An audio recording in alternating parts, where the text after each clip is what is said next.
All right, on today's episode of Python Papi, we're back inside our smart contracts project. Let's have a look at what we went over today. Yesterday, we started our visibility module. This is the first half of the module that we have here. There's a whole bunch. We actually finished this entire module yesterday, but we're not going to go over the whole thing. We're just going to go over the first half.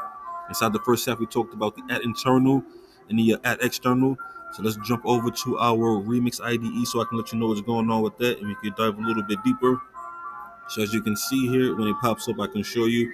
We have our contract reconfigured here. You can see my favorite number is no longer public. It's just a regular contract now. We do have a lot of things going on. You see we have an at internal, defined store, new number, unsigned integer 256, self dot my favorite number equals new number. And then we have an external here. So let me move this first and foremost. But before I move it, let me let you know that this right here is still going to be private. And we added this internal in the contract know that we want it to be private, but we want it to be accessed from a different function that's set to external, which will be this one here. So let me actually cover this one up. Let me copy it and actually get it out here. And we're going to compile it like this first and foremost, just to show you what it looks like without that external function. So we have it compiled. We'll go to deploy. We'll hit deploy. And as you can see, hit the drop down, and we don't have anything. We don't have any boxes here showing any kind of information. That's because everything is set to private. So let's get and delete this one, and then we'll actually go back and add your external function back. So we add it, and then we're going to recompile it. Once it's recompiled, we're going to get and go back to deploying it again. Over here, we'll deploy it. We'll hit the drop down again. And as you can see, we have a new box here called Store Other. So this is how we can actually view private functions using an outside function, but it has to have these decorators. It has to be have set at internal, as you can see here, at internal for the defined store.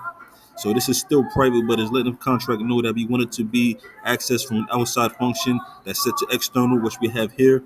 We have an at external defined store other, and inside that store other, we're actually accessing this function here, as you can see, store self.store with the number 7. And I'm not sure exactly how this works right now because we still can't interact with it. I can click on it, nothing's happening. Store other, transact not payable right now. So I'm I'm assuming that in the real life function contract, it actually do something or have a use case. But here in the dummy environment, it's not actually doing anything. It's just giving us access to it, letting us know that we can access it. So that's what that is. So yeah, I just wanted to show you that. So that's how the add internal and the add external decorators work inside of our function.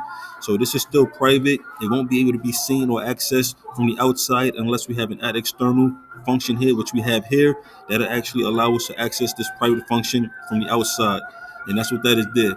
So like I said, we did finish our visibility module, but we only went over the first half. This is the first half of it here. Tomorrow we'll start on the second half of it, and then we'll keep moving forward. But of course, I will keep you posted every step of the way. For now, this is the Python Papi. You guys stay Gucci.